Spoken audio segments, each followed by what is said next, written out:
Ce phénomène est très important et il ne va qu'évoluer et que s'amplifier de par, bien sûr, les situations économiques, les situations de guerre dans certains pays. Et aujourd'hui, nous sommes confrontés à une arrivée massive de mineurs isolés étrangers sur le territoire français.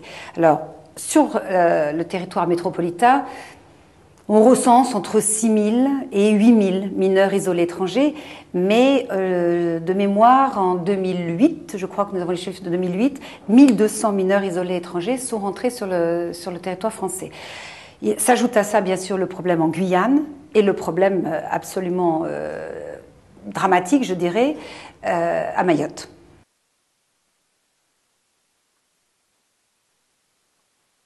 Effectivement, je souhaite la création d'une plateforme interministérielle qui coordonnerait en fait les différents ministères qui sont concernés par cette problématique.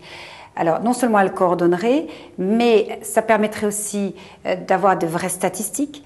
Ça permettrait aussi de faire remonter à cette plateforme les meilleures pratiques de façon à uniformiser sur le territoire les meilleures pratiques.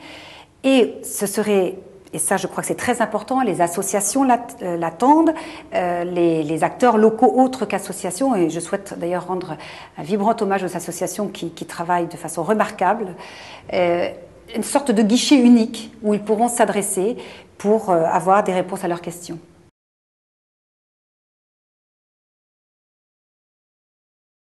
Protection judiciaire de la jeunesse. Vous avez le mot protection, vous avez le mot judiciaire. Aujourd'hui, lorsqu'un jeune arrive sur le territoire, il faut d'abord savoir d'où il est, de quel pays il arrive.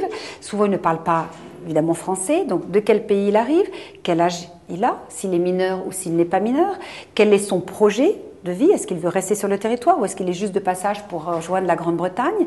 Et tout ça fait que je crois que c'est le mieux, c'est la protection judiciaire de la jeunesse pour l'identification et l'orientation du jeune. Ensuite, bien sûr, il sera pris en charge par l'aide sociale à l'enfance.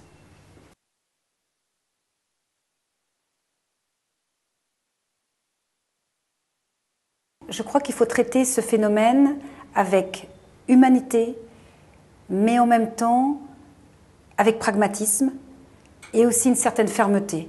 Une fermeté pour tous les dealers, tous les passeurs. Là, je crois qu'il faut être extrêmement ferme, très humain avec les jeunes et pragmatique parce qu'on sait qu'on ne peut pas effectivement laisser comme ça des enfants et arriver sur notre territoire. Et c'est pour ça qu'il faut que ça soit, je crois, le ministère de la Justice qui prenne en charge ce dossier pour peut-être essayer de retrouver les parents pour voir si d'abord, parce que l'enfant, là où il s'épanouira le mieux, c'est vers ses parents, mais surtout faire une enquête de façon à voir si vraiment les parents sont capables aussi d'élever les enfants.